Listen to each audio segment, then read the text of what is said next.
வணக்கம். சிறகடிக்க ஆசை சீரியலில் இனி என்ன நடக்க போகுது அப்படின்னு தான் பார்க்க போகிறோம். இங்கே சிந்தாமணி விஜயா கிட்ட சொல்கிறாங்க, இந்த மாதிரி என் தொழிலில் எனக்கு போட்டியாக அந்த மீனா வந்தாங்க அப்படின்னா அதுக்கு ரொம்ப சப்போர்ட்டாக இருக்கிறது இந்த முத்து தான். முத்து மட்டும் இல்லைன்னா இந்த மீனா கண்டிப்பாக இந்த டெக்கரேஷன் வேலையை எடுத்து செய்ய முடியாது. ஏன்னா டெக்கரேஷன் வேலையை பொறுத்த மட்டும் ஏகப்பட்ட பேர் வேணும் அதை ஒருங்கிணைக்கிறதுக்கு. அந்த முத்து என்ன பண்ணுறான்னா, வேலை செய்கிற ஆட்களெல்லாம் கொண்டு விடுறது, மீனாவுக்கு இந்த வேலை கிடைக்காம யாரும் பண்ணாங்கன்னா அவங்கள போய் பார்க்குறது, அவங்களுக்கு டர் பண்ணுறது, இந்த மாதிரி வேலை பார்க்கும்போது எல்லா வேலையும் இந்த மீனாவுக்கே கிடைக்கிது. மீனாவுக்கே கிடைக்கும்போது எங்களை மாதிரி ஆட்களால் தொழிலே பண்ண முடியலை. முத்தையும் மீனாவையும் நீங்கள் பிரிச்சிட்டிங்கன்னா கண்டிப்பாக எனக்கு தான் எல்லா வேலையும் கிடைக்கும். ஏன்னா சிட்டிக்குள்ளே நான் தான் 30 வருஷமாக டெக்கரேஷன் வேலையை எடுத்து செஞ்சிட்ருக்கேன். அப்படிங்கும்போது பார்வதி சொல்கிறாங்க, இது என்னங்க நியாயம்? உங்களுக்கு டெக்கரேஷன் வேலை கிடைக்கணும் அப்படிங்கிறதுக்காக நல்லா வாழ்ந்துட்டுருக்க அந்த முத்து மீனாவும் பிரியணுமா? இதுதான் உங்கள் வேலையா? இது நல்லாவா இருக்குது நீங்கள் பேசுகிறது? அப்படிங்கும்போது, பார்வதி வாயை மூடிக்கிட்டு, சிந்தாமணி சொல்கிறதுல என்ன தப்பு இருக்குது? அந்த முத்தையும் மீனாவையும் பிரிக்கிறதுக்கு நானும் பல நாள் ஆசையில் தான் இருக்கேன். எப்படியாவது அதை பிரித்தே ஆகணும். அப்படிங்கும்போது, விஜயா, உனக்கெல்லாம் மனசாட்சியே இல்லையா? அந்த மீனா கையிலே சாப்பிட்டுக்கிட்டு மீனாவுக்கே துரோகம் பண்ண நினைக்கிய, இதெல்லாம் ஏற்புடையதில்லை. உனக்கு அப்படி பார்த்து அந்த முத்து மீனாவும் செய்தாங்க. ஆனால் அவங்க ஒன்றா இருக்குது, உனக்கு பிடிக்கல பாரு. உன்ன மாதிரி ஒரு ஆளை நான் பார்த்ததே இல்லை. அப்படிங்கும்போது, பார்வதி, என்ன உனக்கு 30 வருஷத்துக்கு மேலே தெரியும், ஆனால் அவங்களுக்கு சப்போர்ட் பண்ணுற. அப்படிங்கும்போது, விஜயா, 30 வருஷம் தெரியுதோ 4 நாள் தெரியுதோ, ஆனால் அவங்கக்கிட்ட உண்மை இருக்குது, சரியா? என்ன பார்வதி, எங்கள் வீட்டில் தான் அந்த முத்தும் வீணாக போன என் வீட்டுக்காரரும் இப்படி பேசிகிட்டு இருப்பாங்க. நேர்மைன்ட்டு நேர்மையை வச்சு ஒரு கிலோ அரிசி வாங்கி சோறு பங்க முடியுமா? பங்கவே முடியாது. அப்படி சொல்லுங்கள் மாஸ்டர் அப்படிங்கிறாங்க இந்த சிந்தாமணி. எனக்கு உங்களை தான் பிடிக்கும், அந்த மீனாவை பிடிக்கவே பிடிக்காது. நான் எதுக்கு உங்களை பேச வேண்டாம்னு சொன்னால், என் வீட்டுக்காருக்கு அது பிடிக்கலை. ஏன்னா என் வீட்டுக்காரு என் மேலே ரொம்ப பாசம் வச்சுருப்பார். முத்து மேலே அதுக்கு மேலே பாசம் வச்சுருக்காரு. ஆனால் அந்த முத்தை மட்டும் பிரிச்சுட்டேன்னா ஒட்டுமொத்த பாசமும் எனக்கு மட்டுமே கிடச்சிரும். அதனால் அந்த முத்து மீனாவை இந்த வீட்டு விட்டு அனுப்பிட்டேன்னா ரொம்ப நல்லாயிருக்கும். இல்லை அதுவே வழி இல்லைன்னா இந்த மீனா மட்டும் அனுப்புனா போதும், முத்துக்கு கூட நான் ஒரு பணக்கார பிள்ளையை பார்த்து கல்யாணம் பண்ணி வச்சுப்பேன். அப்படிங்கிறாங்க போது பார்வதி சொல்லுதாங்க, நீ தான் முத்தவன் பிள்ளைன்னே சொல்ல மாட்டியா? அப்படி இருக்கும்போது எதுக்கு அவனுக்கு கல்யாணம் பண்ணி வைக்கணும்னு நினைக்க? அப்படிங்கிறாங்க. அவனை என் பிள்ளையா நான் ஒரு நாள் நினைக்க போகிறது கிடையாது. ஆனால் என் வீட்டில் பணக்கார மருமக தான் இருக்கணும். இவ்வளோ மாதிரி பூக்கட்டுதவளும் ஒன்றும் இல்லாதவன் இருக்கக்கூடாது. அப்படிங்கும்போது, சரி இவளை அனுப்பிடுவேன், ரோகிணி என்ன செய்வேன்? ரோகிணி என்ன பண்ணாலும் போக மாட்டாளா? அப்படிங்கிறாங்க. அவளை போக வைக்க எனக்கு வழி தெரியும், நீ சும்மாரு அப்படிங்கிறாங்க. உடனே நீ சொல்லிக்கிட்டே தான் இருக்க. அந்த ராஜேஸ்வரி எனக்கு ஃபோன் பண்ணிகிட்டே இருக்காங்க, என்ன அந்த விஜயா மனோஜை என் பொண்ணுக்கு கல்யாணம் பண்ணி வைப்பான்னா அதுக்குள்ளே முயற்சி எடுத்த மாதிரி இல்லைன்னு என்கிட்ட கேட்காங்க. அப்படிங்கிறாங்க. வேணாலும் பாரு, ராஜேஸ்வரி மோளை தான் வீட்டுக்கு கொண்டு வர போகிறேன். அப்படிங்கும்போது, யாரை சொல்கிறீங்க மாஸ்டர்? அப்படிங்கிறாங்க. என் ஃப்ரெண்டு ராஜேஸ்வரின்னு இந்த இடத்துல இருக்காங்களா? ஆமாம், அவங்க நல்லா வசதி இல்லை. அப்படிங்கிறாங்க. அவங்க பொண்ணை தான் என் மூத்த பையன் மனோஜுக்கு கொண்டு வர போகிறேன். அப்படிங்கும்போது, அப்போ இந்த ரோகிணி பொண்ணு அவளெல்லாம் பிரித்து அனுப்பிடுவேன், அதெல்லாம் அனுப்புறது பெரிய மேட்ரு கிடையாது, அதுக்கு ஒரு வழி இருக்குது. அப்படிங்கிறாங்க. மாஸ்டர், எப்படியாவது இந்த முத்தையும் மீனாவையும் பிரிச்சிட்டிங்கன்னா சரியாக இருக்கும். அப்படிங்கிறாங்க. அதுக்கு தான் என்ன செய்யணும்னு தெரில சிந்தாமணி. அவங்க 2 பேரும் பசம் மாதிரி ஒட்டிக்கிட்டே இருக்காங்க, பிரிக்கையே முடியலை. அப்படிங்கும்போது, மாஸ்டர், அந்த முத்துக்கு பிடிக்காத விஷயத்த மீனா ஒன்று பண்ணாங்கன்னா அதை பெருசாக நீங்கள் பெருசாக்கிட்டிங்கன்னா அந்த முத்துக்கு சுத்தமாக பிடிக்காது. இதவே ஒரு காரணமாக சொல்லி பிரிச்சிடலாமே. அப்படிங்கும்போது, சிந்தாமணி, இப்போ தான் எனக்கு ஒரு யோசனை வருது. அந்த முத்துக்கும் அந்த மீனாவோட தங்கச்சி சீதான்னு ஒருத்தி இருக்கால, உங்கள்கிட்ட கூட ஏதோ ஆர்டர் கொடுங்கன்னு சொல்லி ஏமாற்றிட்டு போனால. அப்படிங்கிறாங்க. ஆமாம், அவளை மேலே எனக்கு ரொம்ப கடுப்பாக இருக்குது. அப்படிங்கிறாங்க. அவளும் ஒரு அருண்னு சொல்லி ஒரு காய்ச்சிட்டக்காரனும் விரும்புதாங்களாம். அதான் முத்துக்கு சுத்தமாக பிடிக்கலை. இந்த பூக்காரமாக நான் கல்யாணம் பண்ணி வச்சே தீருவேன் அப்படின்ற மாதிரி இருக்காங்க. எப்படியாவது உசுப்பேற்றி அதை மட்டும் பண்ண வச்சிட்டோன்னா போதும். அப்படிங்கும்போது, மாஸ்டர், அதை மீனாவெல்லாம் நம்ம சொல்லி செய்ய மாட்டாள். அவள் இஷ்டத்துக்கு தான் செய்வாள். அது எப்போ நடக்கலையோ. ஆனால் மீனா பண்ணி வச்சாலும் சரி தான், மீனாவே பண்ணி வைக்காமல் வேறு யாரோ பண்ணி வச்சாலும் சரி தான், மீனா தான் பண்ணி வச்சா மாதிரி வரணும். அப்படி வந்துட்டுனா முத்துக்கு உண்மையாகவே பிடிக்காது. இந்த மீனா அந்த வீட்டிலே இருக்கக்கூடாது அப்படின்னு சொல்லி வெளியே அனுப்பிடுவாங்க. இப்படியே நீங்கள் கொஞ்சம் கொஞ்சமாக கரைச்சின்னா அந்த மீனாவே வேண்டாம், நீங்கள் பார்க்குற பொண்ணையே நான் கல்யாணம் பண்ணிக்கிறேன் அப்படின்னு சொல்லிட்டான்னா முடிஞ்சே போச்சு. மீனாவுக்கு சப்போர்ட்டே இல்லைன்னா அவளாம் என் தொழிலில் நிற்க முடியாது மாஸ்டர். இந்த முத்து சப்போர்ட் இருக்க போய் தான் அவள் டெக்கரேஷன் வெளில ஏறி வரா. எனக்கு யார் சப்போர்ட்டும் தேவையில்லை. நான் ஆம்பளைக்கு ஆம்பளை, பொம்பளைக்கு பொம்பளை. என்ன எப்படியாவது நீங்கள் வந்து அந்த முத்தை மட்டும் இது பண்ணி விட்றணும் அப்படிங்கிறாங்க. இது எப்படி பண்ணுறது ஒன்றும் புரியல. அப்படிங்கும்போது மாஸ்டர், உங்கள் வீட்டில் பெரிய பணக்காரங்க சம்மந்தாரி இருக்காங்க, அவங்கள வச்சு இதை மேனேஜ் பண்ணிட வேண்டியதுதானே அப்படிங்கும்போது அது எப்படி நடக்கும் அப்படிங்கும்போது அருண் வந்து ஒரு இடத்துல வேலை பார்க்காங்க. இங்கே பெரிய ஆஃபீஸரெல்லாம் வந்து அவருக்கு பழக்கமாக தான் இருக்கும். அவர்கிட்ட சொல்லி நாசுக்காக பண்ணிட்டா முடிஞ்சு போச்சு. அப்படிங்கும்போது இதுக்கு ஒரு ஐடியா பண்ணணும் சிந்தாமணி. எப்படியாவது என் சம்மந்தார்கிட்ட சொல்லி இந்த கல்யாணத்தை நடத்தி வைக்கணும். அதுக்கு நான் ஏதாவது வழி பண்ணணும் அப்படிங்கிறாங்க. அதுக்கு என்ன பண்ணணும் நான் பண்ணுறேன், அவங்க வீடு எங்கே இருக்குதுன்னு சொல்லுங்கள் அப்படிங்கும்போது இல்லை அதுக்கு நல்ல யோசனையாக தான் போகணும் அப்படின்ட்டு உட்காந்து யோசனை பண்ணிக்கிட்டு இருக்காங்க. அப்போ பார்வதி சொல்கிறாங்க, நான் கிளம்புறேன் வீட்டுக்கு அப்படின்னு சொல்லி பார்வதியும் கிளம்பிடுறாங்க. இப்படியா இருக்குது. இந்த சூழ்நிலையில் விஜயாவும் சிந்தாமணி மட்டும் உட்காந்து யோசனை பண்ணிக்கிட்டு இருக்காங்க. வாசுதேவன் வீட்டில் முத்து மீனா மேலே சரியான கடுப்பு. உடனே வாசுதேவன் சொல்கிறாரு, இந்த சுருதியும் ரவியும் பிரிச்சிருவேன்னு சொல்லிகிட்டே இருக்கு, எப்போ தான் பிரிக்க போகிற, உன் பிளான் தான் என்ன, இவ்வளோ நாள் ஆகிப்போச்சு, வருஷம் 1.5 வருஷம் 2 வருஷம் ஆகும்போது இன்னுமா பிரிச்சுட்ருக்க அப்படிங்கும்போது எங்கள் என்ன சென்னை தெரிலங்க, நம்ம எது பண்ணாலும் இந்த முத்து மீனா தாங்க இடைஞ்சு பண்ணுதாங்க அப்படிங்கும்போது எனக்கும் கடுப்பாக தான் இருக்குது. இந்த முத்து மீனா மட்டும் அந்த வீட்டில் இல்லைன்னா கண்டிப்பாக சுருதி ரவி நம்ம வீட்டுக்கு கொண்டு வந்துடலாம், அதுக்கு ஏதாவது பிளான் பண்ண முதல்ல முத்து மீனாவை பிரிக்கிறதுக்கு அப்படின்னுட்டு இருக்கும்போது விஜயாவும் சிந்தாமணியும் வராங்க. வாங்க சம்மந்தி உட்காருங்க அப்படிங்கிறாங்க. சம்மந்தி உங்களை தான் பார்க்க வந்திருக்கோம், உங்களை தான் மழை போல் நம்பியிருக்கோம் 2 பேரும் அப்படிங்கிறாங்க. இன்னும் என்ன விஷயம் சம்மந்தி அப்படிங்கிறாங்க. இந்த முத்து மீனாவும் எங்கள் வீட்டில் இருக்கிறது சுத்தமாக எங்களுக்கு பிடிக்கல, எப்படியாவது எங்கள் வீட்டை விட்டு அனுப்பணும், அதுக்கு நீங்கள் தான் ஒரு நல்ல ஒரு வழி பண்ணணும் அப்படிங்கும்போது நாங்கள் அப்படிங்க பண்ண முடியும் அப்படின்னு சொல்லி சுருதியோட அம்மா சொல்லுதாங்க. வாசுதேவன் சொல்லுதாங்க, உங்கள் வீட்டில் அண்ணாமலை வந்து ரொம்ப பாசம் வச்சுருக்காரு அந்த முத்து மேலே, மற்ற பசங்களை விட முத்து மேலே ரொம்ப பாசமாக தான் இருக்கார், எனக்கு அது பார்க்கும்போது தெரியுது, அதனால் அவரெலாம் அனுப்ப மாட்டார் அப்படிங்கும்போது அவர் அனுப்ப மாட்டார், அந்த மீனாவை முதல்ல அந்த முத்து அனுப்பணும், அதுக்கு தான் நீங்கள் ஒரு வழி பண்ணணும், நாங்கள் ஒரு ஐடியாவோடு தான் வந்திருக்கோம் அப்படிங்கிறாங்க. என்ன ஐடியா அப்படிங்கிறாங்க. அந்த மீனாவோட தங்கச்சி சீத்தான ஒரு பிள்ளை இருக்காளா, ஆமாம் இருக்கா அப்படிங்கிறாங்க சுருதியோட அம்மா. அவள் வந்து ஒரு காக்கி சட்டைக்காரனை விரும்புதான். அவங்களுக்கும் அந்த முத்துக்கும் பிடிக்கவே பிடிக்காது, 7ஆம் பொருத்தம் 8ஆம் பொருத்தம் தான், எப்படியாவது அந்த சீதாவுக்கும் அந்த அருணுக்கும் கல்யாணத்தை மட்டும் பண்ணி வச்சிட்டா போதும்,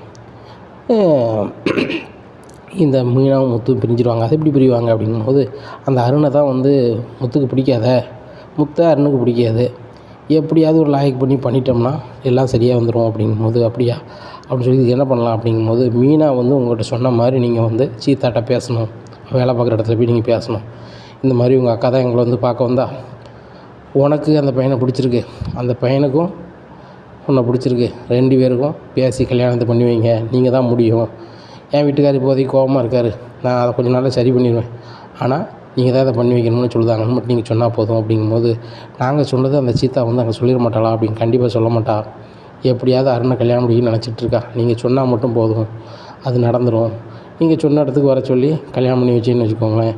அதுக்கப்புறம் மீனாக்கிட்ட அந்த சீதா பேசும்போது அது எப்படி வந்தாலும் பரவாயில்லை, அதுபோக முத்துக்கிட்ட இந்த மீனா தான் இந்த சீதாவுக்கு அருணுக்கும் கண்ணாலத்தை பண்ணி வச்சது அப்படின்னு சொல்லி நம்புற மாதிரி பண்ணிட்டா போதும், கண்டிப்பாக அந்த மீனாவை வீட்டுக்கு வரக்கூடாதுன்றான். அதுக்கப்புறம் நாள் கூட நான் பிரிச்சிட்டோம்னா ஒன்றுமே பிரச்சனை இல்லை, உங்கள் பொண்ணு சுருதி கூட ரவி கூட உங்கள் பேச்சை கேட்கலன்னா அதுக்கு காரணம் அந்த முத்து மீனாவும் தான் அப்படிங்கும்போது எங்களுக்கு அது நல்லாவே தெரியும், எங்கள் பொண்ணுக்கு நாங்கள் வந்து எத்தனை லட்சம் எத்தனை கோடினாலும் கொடுக்க தயாராக இருக்கோம், ஆனால் அந்த முத்து மீனாவும் அதை வாங்க விட மாட்டுறாங்க, அவங்க வந்து நேர்மையாக தான் இது பண்ணணும், சுய உழைப்பில் தான் பண்ணணும், சுயமரியாதை அப்படி இப்படின்னு பேசிக்கிட்டு இருக்காங்க, அதனால தான் எங்களுக்கு ரொம்ப இதாக இருக்குது, கண்டிப்பாக இது நீங்கள் சொல்லுறது நான் பண்ணுறேன் அப்படிங்கிறாங்க. சுருதியோட அம்மா சொல்கிறாங்க, ஏங்க இதுக்காக நீங்கள் 1 வாரம் கூட லீவ் எடுக்கலாம்ல அப்படிங்கிறாங்க. சுதா 1 மாதம் கூட லீவ் எடுக்க இந்த கதையை செஞ்சே ஆகணும், சம்மந்தி நம்மளுக்கு சப்போர்ட்டாக இருக்கும்போது நம்ம ஏன் பண்ண மாட்டோம் அப்படிங்கும்போது சுதா நம்மளுக்கு கிஃப்ட் வந்துச்சுல அதை எட்டுவா அப்படிங்கிறாங்க. 2 வயிறு நகையை எட்டு வராங்க. இதை கொண்டு நேராக சுதா வந்து யார் கொடுக்காங்க? விஜயா கொடுக்காங்க. இதை வச்சுக்கோங்க சம்மந்தி, இந்த ஒவ்வொரு நகையும் 20 லட்ச ரூபாய்க்கு மேலே இருக்கும், 40 லட்ச ரூபாய்க்கு மேலே இருக்கும் இது அப்படிங்க. 40 லட்சமா?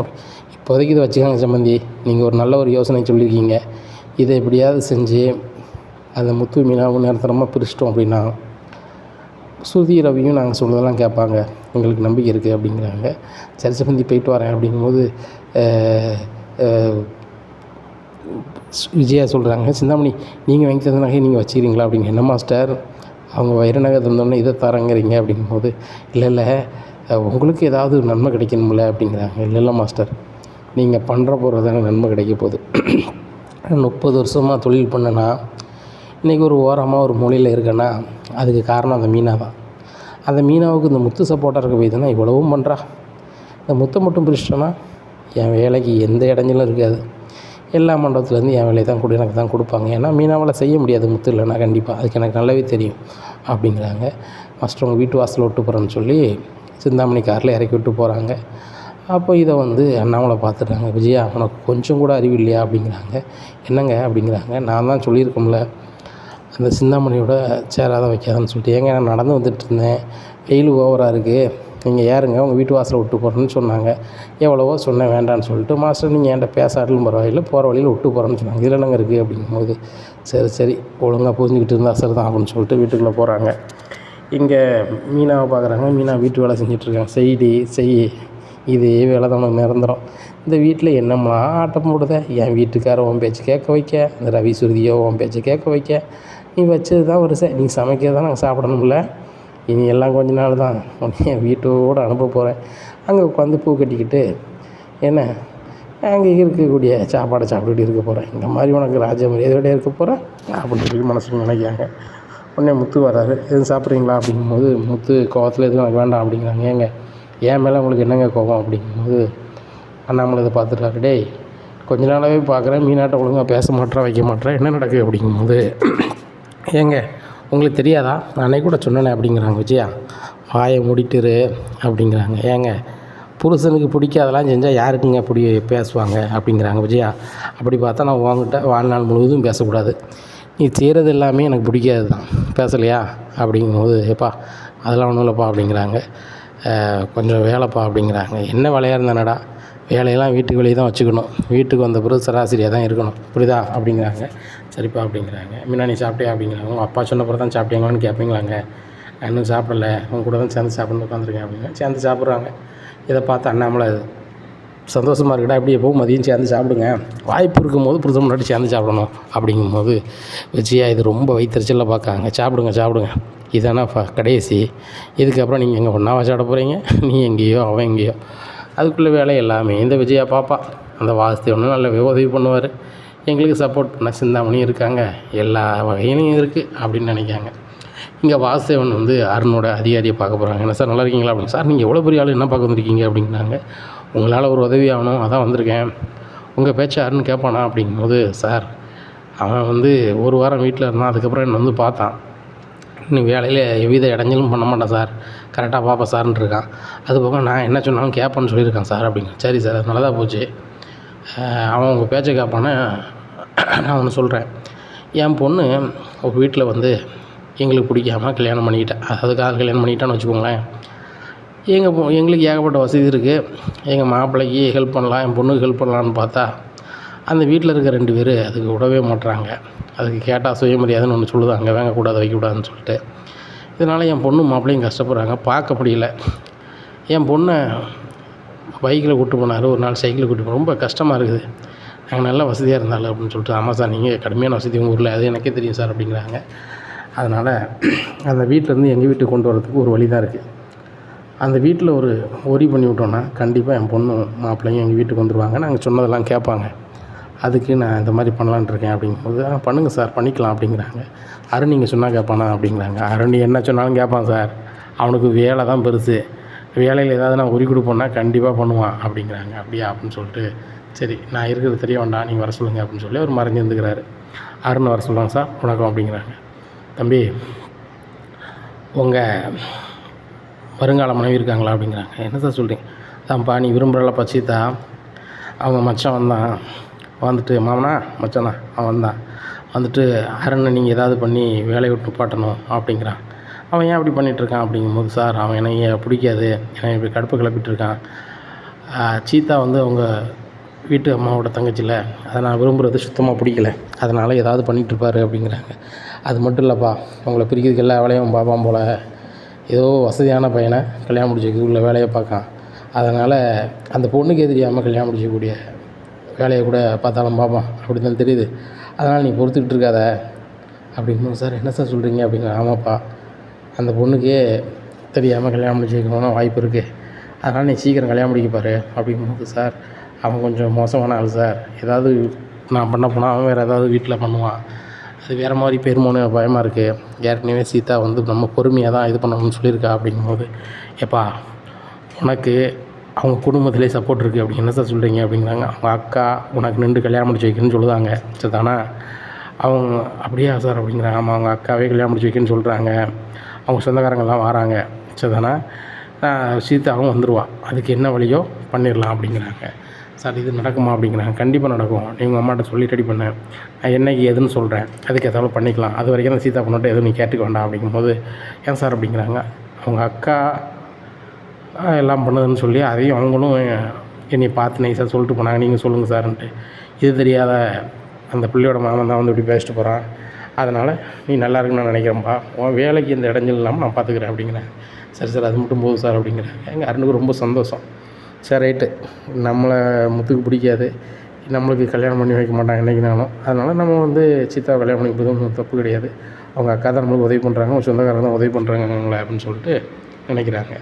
இப்படியா இருக்குது என்ன சொன்னோன்னே அவர் வழி வாசத்தின் வழி வராரு. சூப்பராக நான் சொன்ன மாதிரியே சொல்லிட்டீங்க, நான் பிடிங்க, இதில் ஒரு 3 லட்ச ரூபா இருக்குது. இல்லை சார் வேணாம், பிடிங்க சார், 3 லட்ச ரூபா வாங்கிக்கோங்க, கல்யாணம் முடிஞ்ச பிறகு ஒரு 7 லட்ச ரூபா வாங்கிக்கோங்க அப்படிங்க. ரொம்ப நன்றி சார், பரவாயில்ல அப்படின்னு சொல்லிட்டு அவர் போயிடுறாரு. இங்கே சுதாட்ட சொல்லி சிரிக்கிறாங்க வாசுதேவன். சுதா எல்லாமே பக்காவாக பண்ணிட்டேன் அப்படிங்கும்போது, ஏங்க இன்னும் அந்த சீத்தாட்ட பேசணும்ல அப்படிங்கும்போது, அதுவும் சார் தாங்க, நாளைக்கு போய் பேசுவோம் அப்படின்னு சொல்லிட்டு மறுநாள் காலையிலே சீத்தா வேலைக்கு வந்தோடனே சீதாவை பார்க்க வாசுதேவனும் சுதாவும் போகிறாங்க. அவங்கள தான் நீ பார்க்க வந்தோம் அப்படின்னு. இல்லையா அப்படின்னு சொல்லி சீதா ஒரு மாதிரி அம்மா நம்மளாம் சொந்தக்காரங்க வாம்மா அப்படின்னு சொல்லி தனியாக கூட்டி பேசுகிறாங்க. இவங்க எதுவும் தேவையில்லாத வேலைலாம் பண்ணுவாங்க அப்படின்னு சொல்லி சீதா திட்டுதுன்னு முடிக்காங்க. என்னம்மா நாங்கள் வந்தாலே உங்கள் குடும்பத்துக்கு வேண்டாதான் பண்ணணும்னு நினைக்கியா? அப்படிலாம் இல்லைம்மா, முன்னாடி அப்படி தான் இருந்தோம், எல்லாம் மாறிட்டோம், மீனாவோட அன்பையும் முத்தோட அன்பையும் எங்களால் புரிஞ்சிக்க முடியுது, எங்கள் பொண்ணை நல்லாவே பார்த்துக்குறாங்க, அப்படி இருக்கும்போது நாங்கள் எப்படிமா எதிராக இருப்போம், அதெல்லாம் ஒன்றும் இல்லை, இப்போ உங்கள் அக்காவுக்கும் மாமாவுக்கும் உன் கல்யாணத்தாலேயே அவங்களுக்குள்ளே ஓரி வருதுமா அப்படிங்கும்போது, ஆமாம் அப்படின்ட்டு இவங்க நம்ப ஆரம்பிக்காங்க.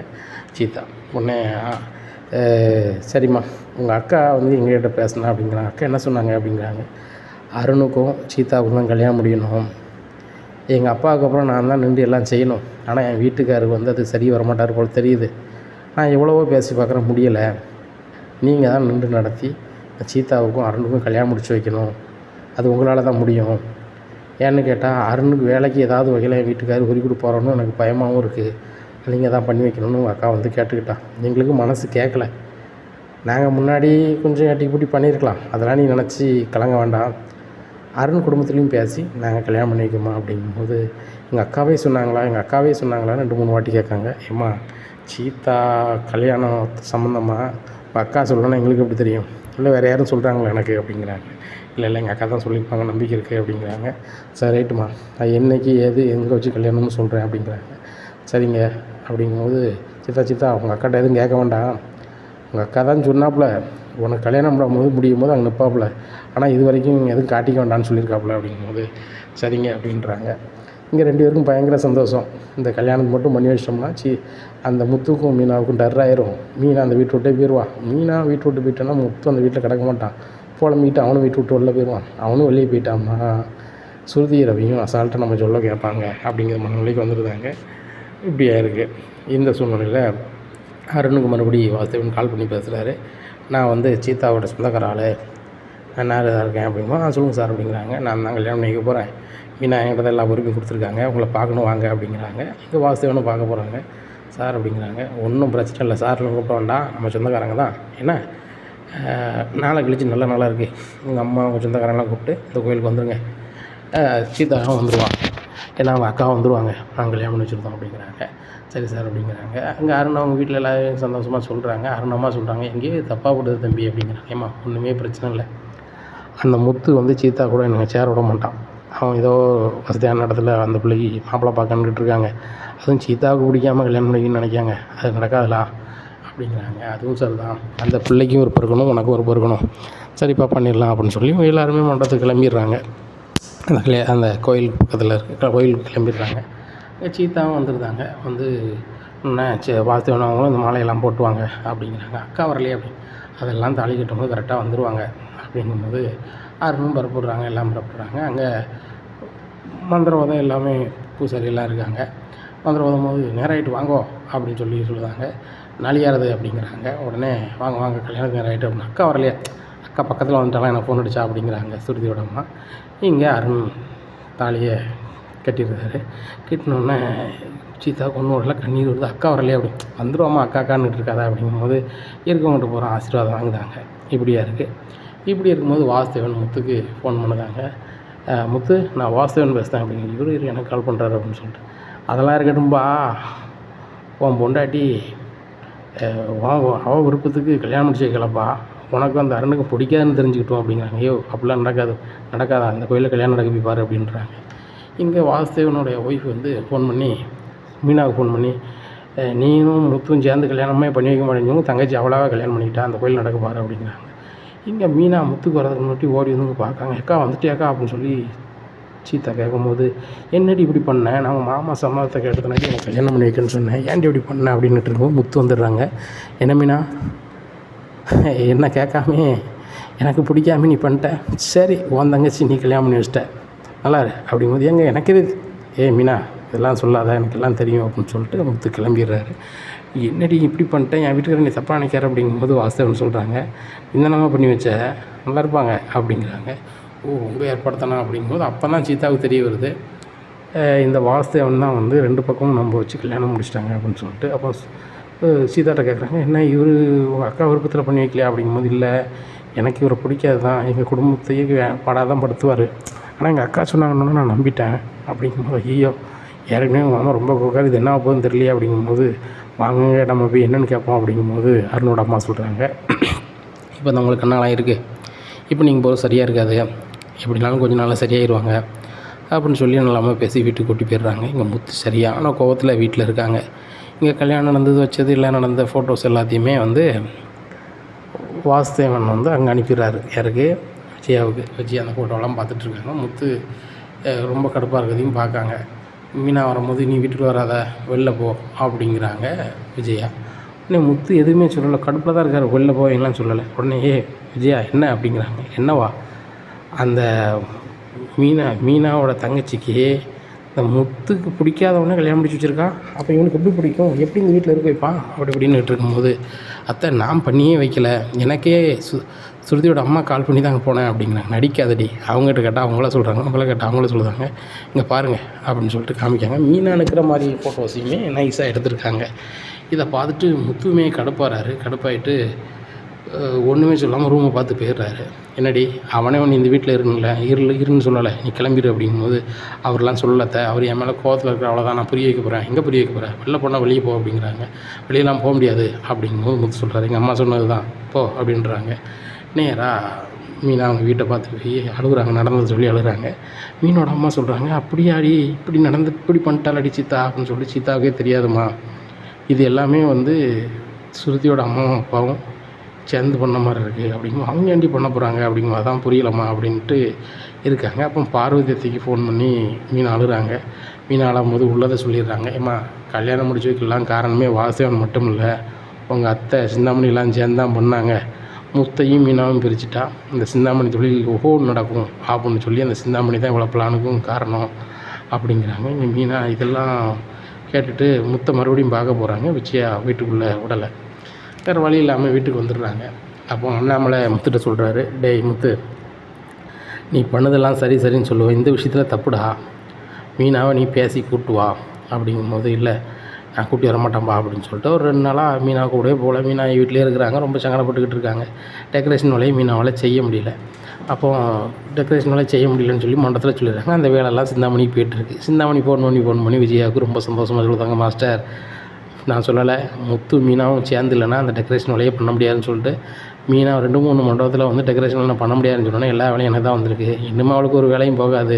அப்படியே அந்த மீனா அங்கேயே இருக்க வேண்டியதான். அந்த முத்தை மட்டும் நீங்கள் அவர்கிட்ட போகாத அளவுக்கு பார்த்துக்கோங்க அப்படிங்கும்போது, அதெல்லாம் போக மாட்டான், அவன் கடுமையான கோவத்தில் இருக்கான் அப்படின்னுட்டு இருக்காங்க. இங்கே முத்து ரொம்ப கடுப்புலேயே பகல்லே வந்து ஃபுல்லாக வந்து தண்ணி சாப்பிட ஆரம்பிச்சிடுறாரு. இதை பார்த்த செல்வம் சொல்கிறாரு, நீ தானடா சொல்லுவ பகலில் சாப்பிடக்கூடாது வைக்கக்கூடாது, எப்படி வண்டி ஓட்டுவேன்னு சொல்லிட்டு அப்படின்னா, வண்டி ஓட்ட போகிறதில்ல அப்படிங்கும்போது முத்து எங்களெல்லாம் சத்தம் போட்டு நீ மட்டும் இப்படி இருந்தால் எப்படி அப்படிங்கிறாங்க. இல்லை, என் பொண்டாட்டி இப்படி பண்ணோன்னு நினச்சி கூட பார்க்கல. அருணுக்கும் எனக்கும் பிடிக்கவே பிடிக்காது. அந்த அருணுக்கு போய் கல்யாணம் பண்ணி வச்சிட்டாளா அப்படிங்கும்போது, இங்கே பாரு சிஸ்டர் அப்படி பண்ணியிருக்க மாட்டாங்க, எனக்கு நம்பிக்கை இருக்குது, உனக்கு நம்பிக்கை இல்லையா அப்படிங்கும்போது, நான் பார்த்தேன்டா அப்படி என்ன பார்த்தேன் இதெல்லாம் சொல்லுவேன், கண்ணால் பார்க்கறதும் போய் கதால் கேட்பதும் போய் அரிய விசாரிப்பதே மெய், என்ன விசாரிச்சு பாரு அப்படிங்கும்போது, நம்ம யார்கிட்ட விசாரிக்கிறது அப்படின்னு சொல்லிட்டு ஒன்றும் புரியாமல் இருக்காங்க. அப்போது ஒரு இடத்துல போய்கிட்டு இருக்கும்போது இந்த இதை சம்மந்தமாக விஜயாவும் ஸ்ருதியோட அம்மாவும் அப்பாவும் ஒரு இடத்துல நின்று பேசிகிட்டு இருக்காங்க. இதை முத்து பார்த்துட்றாங்க. இவங்க 3 பேரும் கூப்பிட்டு போகிறாங்கன்னு என்ன நடக்குன்னு ஒன்றும் புரியலையே. இவங்க என்ன பண்ணாலும் கண்டிப்பாக பார்வதி ஆண்டிக்கு தெரியும்னு சொல்லி பார்வதி ஆண்டிக்கு ஃபோன் பண்ணி கேட்காங்க. பார்வதியத்தை உள்ளதை சொல்லியிருந்தாங்க, ஏப்பா உன்னையும் மீனாவும் பிரிக்கணும்னு சொல்லி சிந்தாமணி, விஜயா, வாசுதேவன், சுதா எல்லோரும் சேர்ந்து பண்ணது தான். அந்த சீதா பிள்ளைக்கோ அந்த அருணுக்கோ யாருக்குமே எதுவுமே தெரியாது, இப்படிலாம் நடந்திருக்குப்பா அப்படின்னா அப்போ தான் தெரிய வருது, இந்த வாசுதேவனும் இந்த சுதாவும் சேர்ந்துக்கிட்டு தான் என்னையும் மீனாவும் பிரிக்கணும் இவ்வளோ பண்ணியிருக்காங்களா அப்படின்னு சொல்லிட்டு ரொம்ப கடுப்பாகி நேராக வாசுதேவன் வீட்டுக்கு போகிறாங்க. ஐயோ வாசுதேவன் நீலாம் மனுஷனாயா அப்படிங்கிறாங்க. என்ன செய்யணும் உனக்கு அப்படிங்கிறாங்க. என்னையும் என் பொண்டாட்டியும் பிரிக்கணும் இவ்வளோ வேலை பார்த்தியா அப்படிங்கும்போது, உனக்கு எப்படி தெரியும் அப்படிங்கிறாங்க. எனக்கு எல்லாமே தெரியும் அப்படிங்கும்போது, தெரிஞ்சா என்ன உனக்கு பிடிக்காதவனுக்கு கல்யாணம் முடிச்சிட்டா அவன் குழந்தையா, அந்த கடுப்புல போய் பாரு ஏன்ட்டு வந்து பேசிகிட்டு இருக்கேன் அப்படிங்கும்போது, அவனை எனக்கு பிடிக்காது தான், என்ன அவனுக்கு நீ பிடிக்காது தான், எனக்கு 2 பேருக்குமே மாற்றி பிடிக்காது தான். ஆனால் அவனுக்கே தெரியாமல் தானே நீ வந்து பேசி எல்லாம் அவனுக்கு பண்ணி கல்யாணத்தை பண்ணி வச்சுருக்க.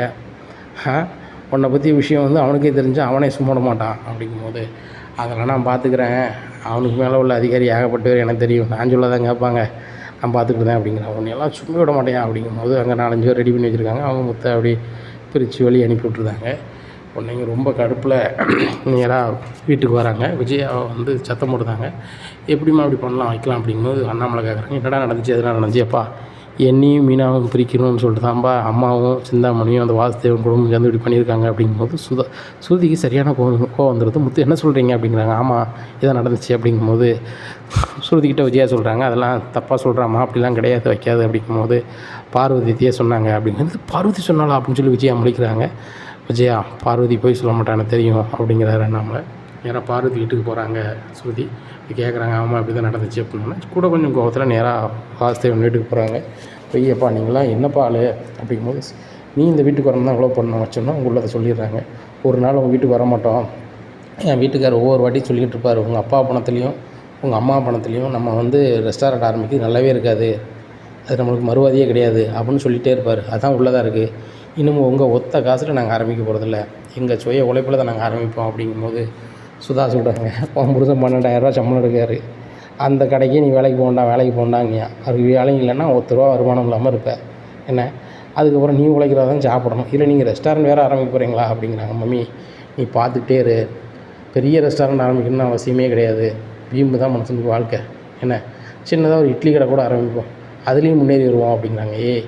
இது சினிமா கிடையாதுடி, ஒரே பாட்டில் முன்னேறதுக்கு, அதனால் ஒழுங்காக எங்கிட்ட பணத்தை வாங்கி பெரிய ரெஸ்டாரண்ட் ஆரம்பி அப்படிங்கிறாங்க. மம்மி தேவையே இல்லை மம்மி, தேவையே இல்லை, அந்த முத்து மீனா நல்லா இருந்தாங்க, அவங்கள பிரிக்கிறதுக்கு இவ்வளோ வேலை பார்த்துருக்கீங்க, உங்கள் சுய லாபத்துக்கு அந்த சீத்தாவும் இப்படி பண்ணியிருக்கீங்க, அருணும் இப்படி பண்ணியிருக்கீங்க, இப்போ மேலே எனக்கு மறுவாதியே போச்சு அப்படின்னு சொல்லி கிளம்பிடுறாங்க. அப்போது பின்னாடியே வந்த ரவி, நீ இங்கே இங்கேருந்து ஏன் தரத்தை குறைச்சிக்கிற அப்படின்னு சொல்லிட்டு கிளம்பலாம் அப்படின்னு சொல்லிட்டு அவங்க 2 பேரும் கிளம்பிடுறாங்க. என்னங்க நம்ம இப்படி பண்ணது இப்படி ஆயிடுச்சு அப்படிங்கிறாங்க. சுதா விடு, பொங்கி எல்லாம் சரியாக வந்த பிறகு சரியாக வந்துடும், இப்போ தானே ஒரு ஆட்டங்கன்னு இருக்குது, அடுத்த ஆட்டத்தில் பண்ணிடலாம் பாட்லரு அப்படின்ட்டு இருக்காங்க. இங்கே அருண் வந்து நினச்சி பார்க்காரு, சரி ரைட்டு நம்மளால் வந்து அவங்க பிரிந்த மாதிரி ஆகுது, இது நல்லா இருக்காது அப்படின்னு சொல்லி பேசிடுறாங்க. சீதாவும் பேசி சரி ரைட்டு முத்து மீனாட்ட போய் நம்ம அனுப்பி வைப்போம் அப்படின்னு நினைக்காங்க. அப்போது அருண் வந்து நேராக சீதா வீட்டுக்கு வந்து வீட்டில் வந்து மன்னிப்பு கேட்குறாங்க. மன்னிப்பு கேட்டு இவங்க எல்லோரும் கிளம்பி முத்து வீட்டுக்கு போகிறாங்க. முத்து வீட்டில் போய் முத்துட்ட சொல்கிறாங்க, நாங்கள் பண்ணலாம் தப்பு தான், அந்த வாசுதேவன் தான் இப்படி சொல்லி நம்புது மாதிரி பண்ணிட்டாரு வச்சுட்டாரு, என்னை மன்னிச்சிருங்க முத்துன்னு சொல்லி அருண் காலில் விடுறேன். நீங்கள் ஏன் காலில் விடுறீங்க அப்படின்னு சொல்லிட்டு, நீங்கள் என்னையும் மன்னிச்சிருங்க அப்படிங்கிற மீனா, நீ என்ன தப்பு செஞ்ச, நான் தான் அவங்ககிட்ட வந்து பேசுறதுக்கு வெக்கப்பட்டு போய் இங்கே இருக்கேன், இந்த வீட்டை விட்டு போகணுன்னு சொன்னது தப்பு தான், என்னை மன்னிச்சிரு மீனான்னு சொல்லி முத்து அழுறாரு. நீங்கள் அழுறீங்கன்னு சொல்லிட்டு மீனா வந்து முத்து கண்ணீரை துடைக்காங்க. ஆகா, இவ கண்ணீர் துடைக்கிறத பார்த்தா இவங்க 2 ஒன்று சேர்ந்துருவாங்களா அப்படின்னு சொல்லி விஜயா முழிக்காங்க. இனி என்ன நடக்கும் இந்த விஜயா வீட்டில் அப்படிங்கிறத பொறுத்திருந்து பார்க்கலாம். நம்ம சேனலை நீங்கள் மறக்காமல் லைக் அண்ட் சப்ஸ்கிரைப் பண்ணுங்கள். நன்றி, வணக்கம்.